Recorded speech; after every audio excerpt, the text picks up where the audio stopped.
सच जब आईना दिखाए तो आंखें चूभती है। ताकतवरों को सवाल हमेशा बागी लगते हैं, मगर याद रखिए, खामोशी से जुल्म बढ़ता है और आवाज से इतिहास बनता है। सलाम, नमस्कार, अदावर्ज है। मैं हूं अली अहमद और आप देख रहे हैं आपकी आवाज 110, जहां सवाल सत्ता से पूछे जाते हैं और जवाब इतिहास से ढूंढे जाते हैं। आज हम किसी अफवाह, किसी सनसनी या किसी डर की बात नहीं करेंगे। आज बात करेंगे उन संकेतों की जो आने वाले तूफान से पहले दिखाई देती है। देखिए, मिडिल ईस्ट से इस वक्त एक बेहद बड़ी और गंभीर खबर सामने आ रही है। ईरान के बॉर्डर के बेहद करीब अमेरिका और इजराइल ने अपनी सैन्य हलचल तेज कर दी है। पिछले 48 घंटे में अमेरिकी फाइटर जेट्स, भारी संख्या में सैनिक और इजरायली एयर स्ट्राइक, सब कुछ एक ही तरफ इशारा कर रहा है। सीरिया एक बार फिर जंग के केंद्र में है। अब सवाल उठता है, ईरान के बॉर्डर के पास क्यों? क्योंकि सीरिया ईरान के रणनीतिक प्रभाव का इलाका माना जाता है। सीरिया में कोई भी बड़ी सैन्य एक्शन सीधा सीधा ईरान के लिए अलार्म होता है, और यही वजह है कि ईरान ने अपनी सीमाओं पर हाई अलर्ट घोषित कर दिया है। आज सीरिया में जो सत्ता व्यवस्था खड़ी है, उस पर भी दुनिया सवाल उठाती रहती है। कभी जिन लोगों को आतंकवादी कहा गया, जो खुलेआम मासूम बच्चों और इंसानों और औरतों का सर कलम करते थे, जिनके सिर पर इनाम था, आज वही अंतर्राष्ट्रीय बैठकों में दिखते हैं और नजर आते हैं। पश्चिमी ताकतों के काम के लोग माने जाते हैं। तो सवाल उठना लाजिम है, क्या राजनीति में कल का आतंकवादी आज का साझेदार बन जाता है?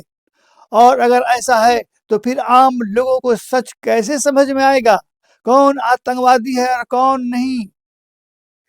3 दिन पहले सीरिया में एक बड़ा हमला हुआ। ISIS से जुड़े आतंकवादियों ने अमेरिकी सैनिकों पर हमला किया। इस हमले में 2 अमेरिकी सैनिकों और 1 अमेरिकी नागरिक की मौत हुई और कई सैनिक घायल हो गए।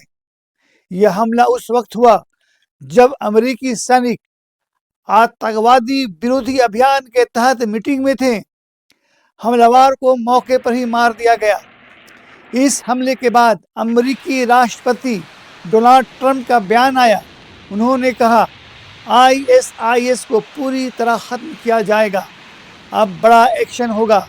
यहीं से तस्वीर बदलती है, क्योंकि अमेरिका जब बड़े एक्शन की बात करता है तो सिर्फ बयान नहीं होते, ज़मीन और आसमान दोनों से हमला करता है। आज की हकीकत यह है कि लगभग 1000 अमेरिकी सैनिक पूर्वी और उत्तरी पूर्वी सीरिया में तैनात हैं। कुर्द लीडर वाली SDF को सहयोग करती है, उनके साथ मिलकर जंग करती है, लड़ाई करती है और इन्हें SDF कुर्द को मान्यता देती है। यानी अमेरिका पहले से सीरिया में मौजूद है। अब यहाँ कुछ ऐसे सवाल उठते हैं जिन्हें नज़रअंदाज करना आसान नहीं है।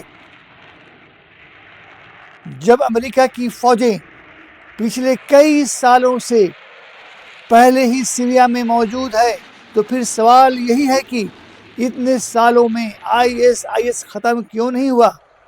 ISIS के खिलाफ दुनिया की सबसे ताकतवर सेना, आधुनिक हथियार, ड्रोन, सैटेलाइट, इंटेलिजेंस नेटवर्क, सब कुछ मौजूद है। तो फिर ये संगठन आज भी जिंदा कैसे है? बार बार हमले कैसे कर लेता है? इतना आधुनिक हथियार कहाँ से लाता है? यही से शक पैदा होता है, किसे फायदा हो रहा है?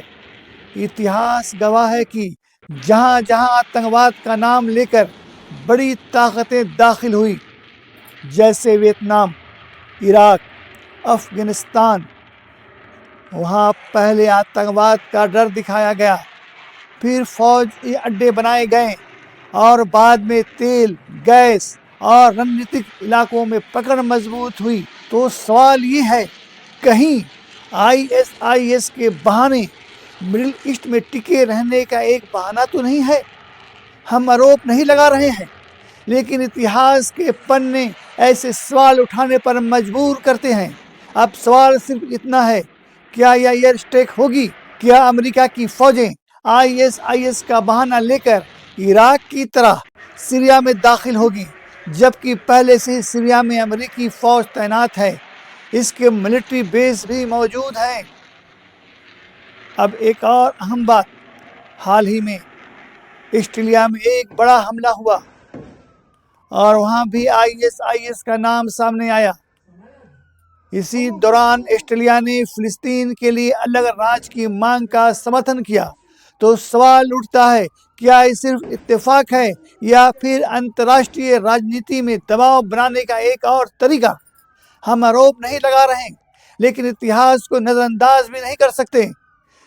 जैसे ही खबरें आई कि अमेरिकी और इजरायली फाइटर जेट्स सीरिया में एक्शन के लिए तैयार हैं, ईरान ने अपने air defence system, missile units और आईआरजीसी को हाई अलर्ट पर कर डाला।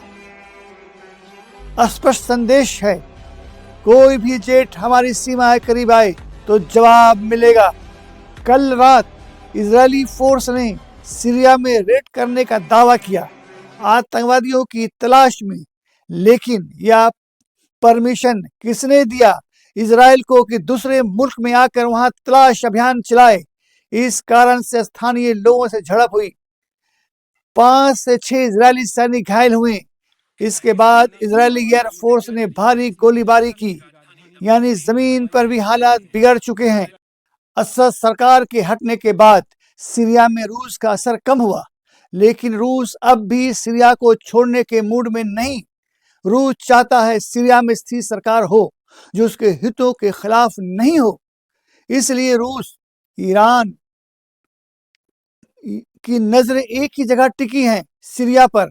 तो कुल मिलाकर तस्वीर साफ है, सीरिया एक बार फिर नया बैटल ग्राउंड बनता दिख रहा है। एसआईएस बहाना है या असली वजह, यह आने वाला वक्त बताएगा। लेकिन इतना तय है कि अगर यह अगले 48 घंटे में सीरिया में बड़ा एक्शन हुआ तो इसका असर सिर्फ सीरिया तक सीमित नहीं रहेगा, पूरा मिडिल ईस्ट हिलेगा और दुनिया की राजनीति भी। हम हालात पर नजर बनाए हुए हैं, जैसे ही कोई बड़ी अपडेट आएगी सबसे पहले आप तक पहुंचाएंगे। मेरा काम फैसला सुनाना नहीं, सवाल उठाना है, क्योंकि इतिहास गवाह है, जब सवाल दबा दिए जाते हैं तो जंगें जन्म लेती हैं। आप क्या सोचते हैं, क्या ये सिर्फ आतंकवाद के खिलाफ लड़ाई है या इसके पीछे कोई और बड़ा खेल? हमने कहानी नहीं गढ़ी, बस सवाल रख दिए, क्योंकि सच को दबाया जा सकता है, मिटाया नहीं। कमेंट बॉक्स में अपनी राय जरूर लिखिएगा, आपकी राय ही इस चैनल की ताकत है। मैं हूं अली अहमद और आप देख रहे थे आपकी आवाज 110, जहां सच बोला जाता है, चाहे भारी ही क्यों ना पड़े। खुदा हाफिज।